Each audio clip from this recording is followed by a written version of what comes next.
முழு முதல் கடவுள் பிள்ளையார் சந்திரனுக்கு ஏன் சாபம் வழங்கினார், எப்படி திதி உருவானது என்ற புராண கதையை இங்கு பார்ப்போம். இந்து மதத்தில் பல்வேறு கடவுள்கள், பல திருக்கோயில்கள் இருக்கின்றன. இருப்பினும் பிள்ளையாருக்கு இருப்பதைப் போல பகுதிக்கு ஒன்று என வேறெந்த தெய்வத்திற்கு இருப்பதை பார்த்திருக்க மாட்டோம்.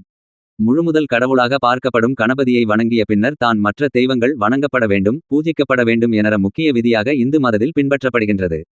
சந்திர பகவானுக்கு சாபம். அந்த வகையில் சதுர்த்தி எப்படி உருவானது என்றும், சந்திர பகவானுக்கு ஏன் கணேசன் சாபம் வழங்கினார் என்பது குறித்த புராண கதையை பார்ப்போம்.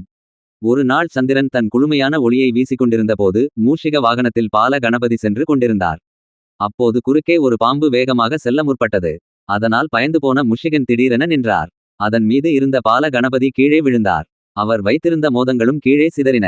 இதை பார்த்து கொண்டிருந்த சந்திரன் கணபதியை பார்த்து சிரித்தார். தான் கீழே விழ காரணமாக இருந்த பாம்பை பிடித்து மோதகங்கள் உள்ள பையை தன் இடுப்பில் கட்டிக்கொள்ளப் போவதாக கூறியதும் பாம்பு பயந்து ஓடியது.